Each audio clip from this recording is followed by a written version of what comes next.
Aloha everybody, Taiwaza with you. Welcome back to my channel. We are up to episode 14 today, season 4 of The Cheap Lounge. And what happens here is we are going to look at some records that I have uploaded recently onto my hobby online easy listening station, old school easy listening, elevator music, call waiting, grocery store music, whatever you want to call it. You don't really hear it anywhere anymore. You used to hear it everywhere.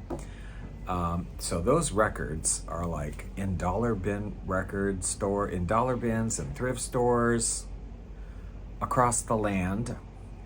And I love to salvage them because I love that kind of music. It's both humorous and it's nostalgic, and I really like it. And I created Moody Mood Music Radio, which you can listen to anytime. That's linked down below. It's on live365.com is the platform. I don't make any money from it. In fact, I spend a little bit of money to have it. But, you know, it's free to listen to anytime. I don't say this very often, but I will say, if you're interested in making a small donation to help the cause for me to go forward, salvaging more records, because there's always more to give a home to. Rescue mission. I do have a buy me a coffee, which is going to be listed below in the description. You know, purely an optional thing. If you feel like it, or listen to the stations and enjoy it, whatever, that would be amazing. Get yourself a cheap drink. It's happy hour for the Cheap Lounge. I'm having some cinnamon, what's it called? Cinnamon whiskey, that stuff. I love that stuff. With a unicorn syrup. It's pretty good, actually, pretty good. So yeah, we're gonna look at a few of the records that have been uploaded recently. Take a closer look. And first up, we have a 1967. I feel like almost everything on this label, for some reason, when I get it, came from 1967. I don't know. Nothing surprising here. The group is the Living Guitars. We've talked about them before. We've talked about the Living series. I personally love the Living series. They did Living Strings, Living Brass, Living Marimbas, Living Percussion, Living Voices. Whatever was happening, Living Trio. They did it. Living Guitars was no exception. So it's all guitar-based music produced by the one and only Miss Ethel Gabriel. Yeah, I better check that to make sure before I say it, because I don't think she produced all of them, but most of them. Ethel Gabriel. This one, no exception to the Living series wonderfulness. As I said, all guitar-based instrumental music, electric guitars, all different kind of guitars. It really gives me, this record really gives me, I mean, I guess I relate to it personally from childhood. It sort of really gives me that exciting feeling that, you know, we had in the 60s as kids, 60s and 70s, when we would be going to the mall, to the big mall, because I always lived in small towns. So if we went to, you know, Columbia or Charlotte or something, we were like, it was exciting because we were going to the big mall that had water fountains and little seating areas, and they'd have a food court that would have Chinese food, which would make me so excited because my family didn't like to eat Chinese food, but I loved it, and that would be when I could get it. It's also sort of like jet age music, right? When it gives you the feeling of like in the 60s when you were going to the airport and you were going to Monte Carlo. I mean, maybe you really weren't. Maybe you were going to Omaha, but you know, you were very excited to be going to the airport and flying and having that modern experience. So that's what this music kind of brings to me.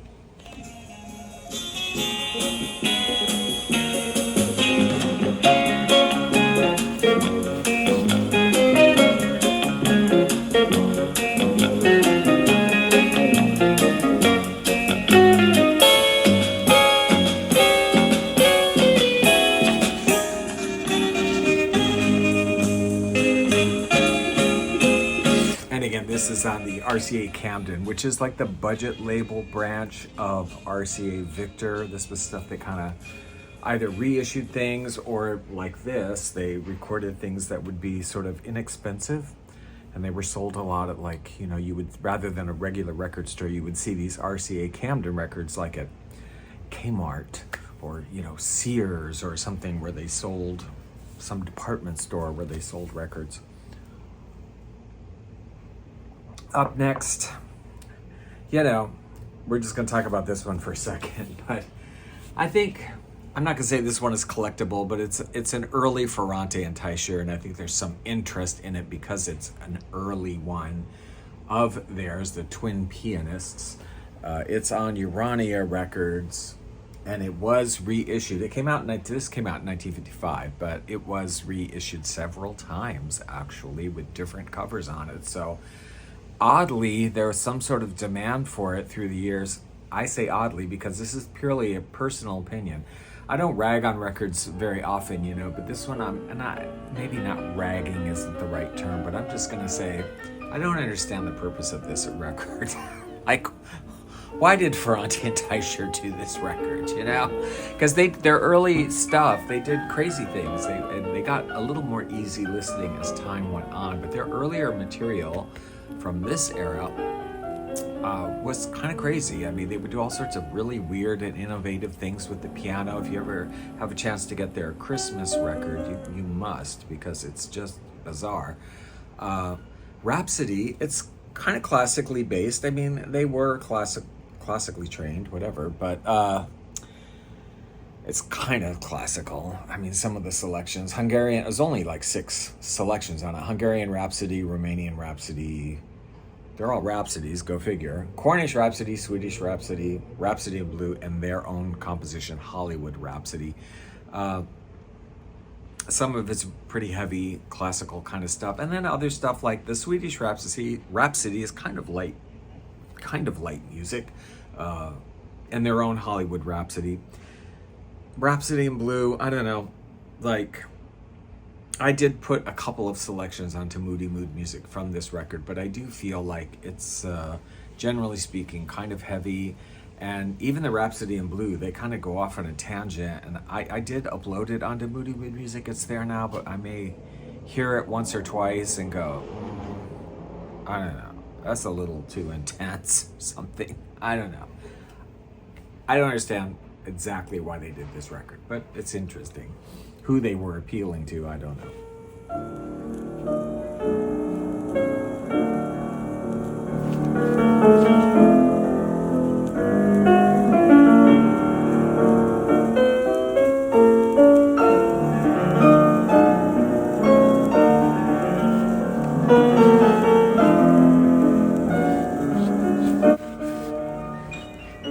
I do like the Urania label, though. Isn't it nice? I like that. I would prefer this to the reissues that came with different labels on them later. Well, now we're up to a very lovely album. It's a Christmas record. Yes, I was digitizing a Christmas record this week. It's uploaded. It's not playing yet. It's not going to be playing yet, but it's uploaded. A Merry Christmas with the Four Aces. I picked this up recently for $1, and I was just surprised because a lot of times these Decca, it's on Decca Records, it's from 1955. When you find, my experience a lot of times with Decca is like when you find these Decca records from the 50s, they are beaten to high holy you know what. I mean, they are beat up, and I don't exactly know why. Maybe they just were played a lot and people loved them or whatever, or they just didn't take wear and tear that well. But a lot of the earlier Deccas from the 50s, when I find them in the dollar bins, are just scratched and ratted out, and I bring them home in hopes of being able to salvage them, and sometimes it's just like, there's way too much going on with this record. But this one was like it was really beautiful condition, and for $1, I'm like, we have to get it.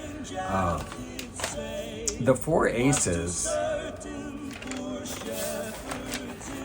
really were started by Al Alberts, and he was in the war, in World War II, when he met at some point Dave Mahoney, and they sort of became friends, and they were both musicians, and they decided after this war thing was over, they were going to form a group, and they were going to go professional, musicians. I think Al Alberts was already professional, but they decided they were going to form a group, which they did after the war. They, got a couple other guys together. They all sing. Some of them play some instruments as well, but really, known as singers. The Four Aces were formed. Not exactly a unique thing. I mean, a quartet, a male quartet. There were male quartets around at the time. Plenty of them. So the actual, sound was not like some unique concept or something. But they were pretty successful. Formed early 50s and had quite a number of hit singles, songs that were very popular. It was a little bit disturbing to me going over their list of popular songs that quite a number of them were not from albums, were only singles, only ever released as singles. And I'm like, because I don't really collect singles, and I kind of don't want to get into that because that's just so massive, and your mind is like, how can you keep track of what's there and what's not? But I guess if you want to hear a lot of the Four Aces hits, you're gonna really have to go to singles. Some of them were on albums, but a lot of them were not. They had a Christmas one too that was only a single, was not on this album. But the album's wonderful. I love it. Okay, number one, love this artwork. Absolutely love it. The album's really nice. There's nothing original on it. It's all like side one is all secular, pretty much. Yeah, all secular Christmas songs. The second side is the classic hymns. The second side, some of the songs are very short. They're like under 2 minutes long, but there's nice arrangements, and some of them they have an additional choral group participating in. Orchestra directed by Jack Please. I really liked this album, so I'm looking forward to playing some of this. Chestnuts roasting on an open fire, Jack Frost nipping at your nose, Yuletide carols being sung by a choir. Come and behold him, born the King of Heaven. Now, as I said, this album came out in 1955. Al Alberts, the lead gentleman, left in 1958. He wanted to get a solo career, which did not really pan out. He never really had any hits as a solo singer. And then some of the other original group members left. There was a change in membership, and the Four Aces continued on, right? Until 1975. So I guess it's kind of like an ink spot situation where you have this group touring called the Four Aces and performing and whatever, but they are not the original people that had the hit songs. They performed all of the songs that were the hit songs of the Four Aces, but they were not the people that originally did them. And there was a lawsuit, I guess, and the settlement was that the Al Alberts and the original group would record or would be known as the original Four Aces featuring Al Alberts. That was the name they had to use. And the Four Aces could continue going as the Four Aces. So that was, was that a victory or a loss? Probably a loss, I would say. Anyway, they performed until 1987, the original Four Aces, and the other group, the Four Aces, which is the second group, is actually kind of still around. I don't know exactly where they're performing, but anyway, why was I doing a Christmas record? Because we're getting ready to do Christmas in July on Moody Mood Music, so mark your calendar for July 24th, 25th, and 26th. That's a Thursday, Friday, Saturday. We're going to play 24 hours a day of vintage Christmas music, just like I do during the Christmas season, but for 3 days in July, the 24th, 25th, 26th, Christmas in July. We will be doing so. Mark it on your calendar and tune in and check out all the holiday goodies, because we need a little Christmas, don't we? We do. Up next, kind of a surprising album for me. I really didn't know anything about this artist or anything. I just bought it for the look of it. I'm like, okay, this might be cool. It's Eddie Cano at PJ's. Looks like a little, jazzy group there. Eddie Cano, the pianist here. PJ's being a club in LA at some point that they were performing at.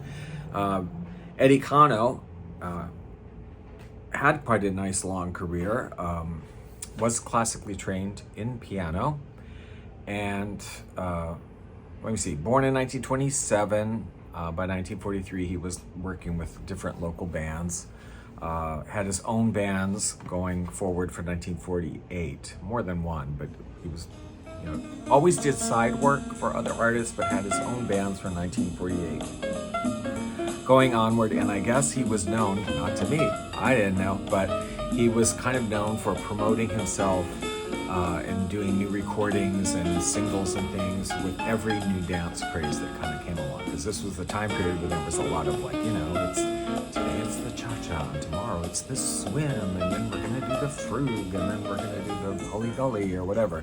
So he would kind of promote himself during every one of these new dances by doing some music.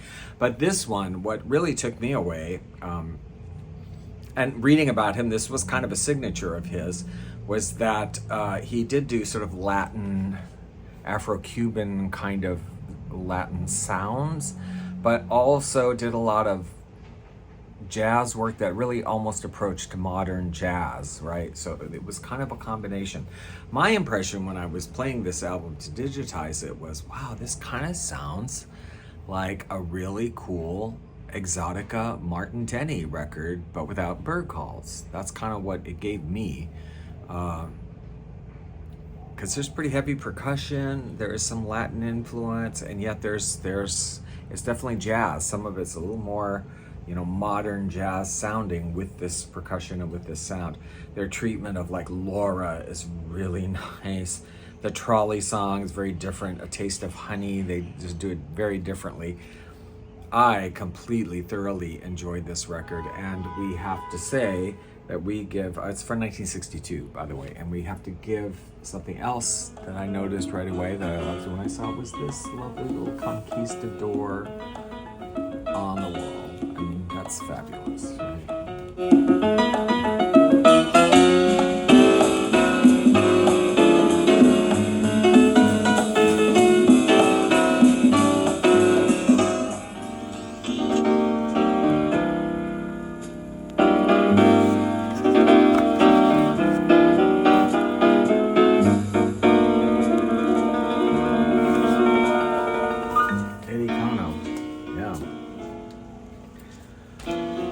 We're gonna talk quickly. I don't want to make this too long, but this is one of those dance records, right? Dance studio records, ballroom dancing, but it's kind of weird. It's American, it's not European.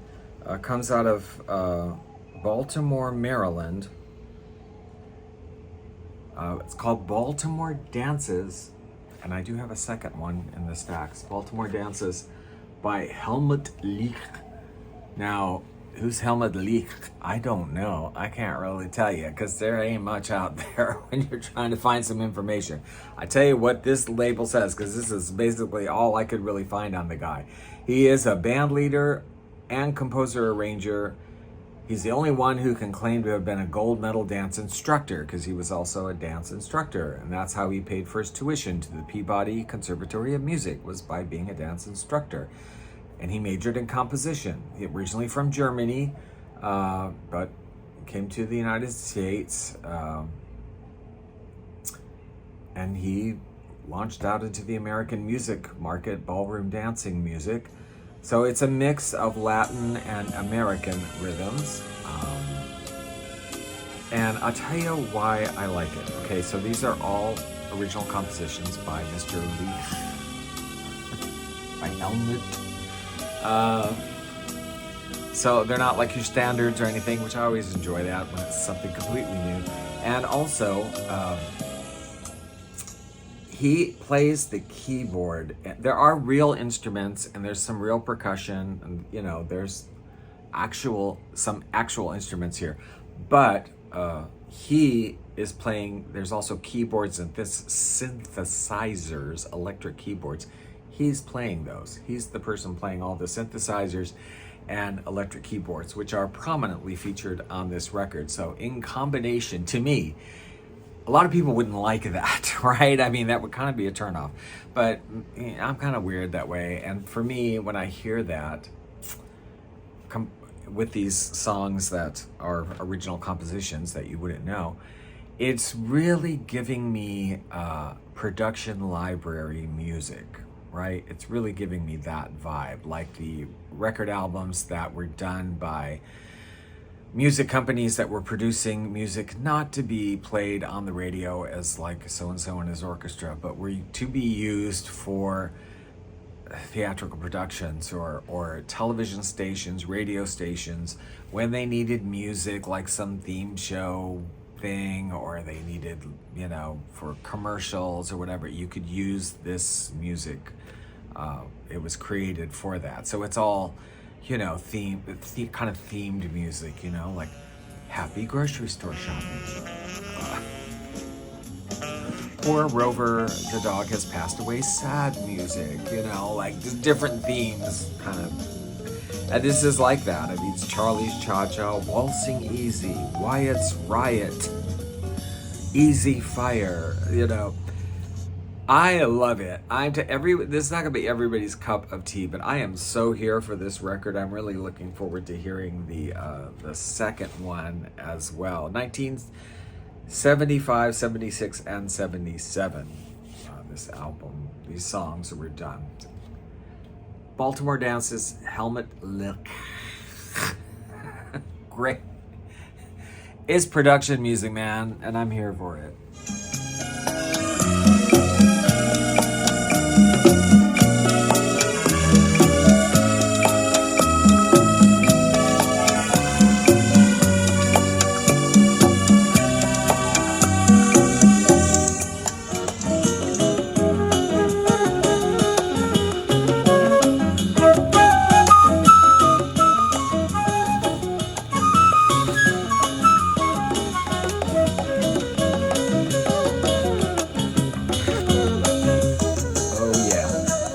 Quickly, almost kind of in the same vein, the Magic Organ. I love the whole series, the Magic Organ and the Happy Organ. I don't know if you've come across them, but kind of a 70s thing.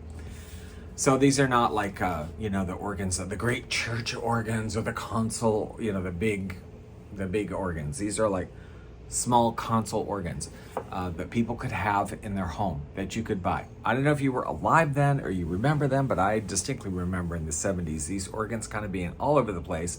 My family had a super cheap one, small one. My grandmother had a super cheap small one. My aunt had kind of a nice bigger one that had all kinds of little different sounds and effects, and I used to love playing that thing, and she played it pretty darn well, I'll tell you.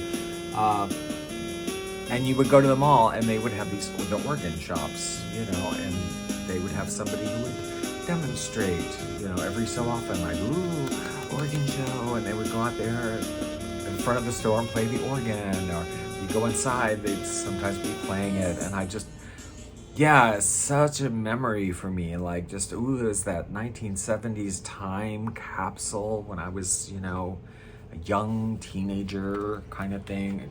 I loved it.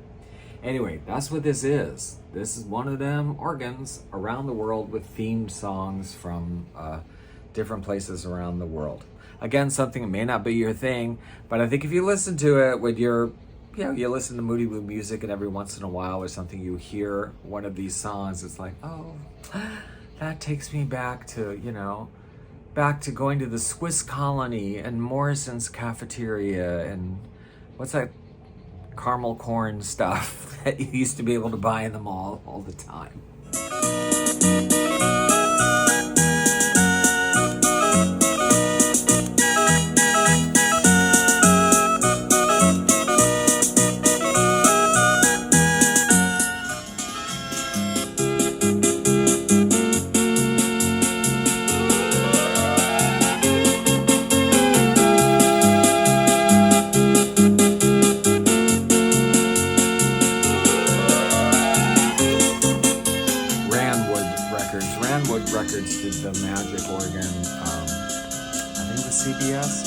Julia did the happy organ, but they're kind of the same thing.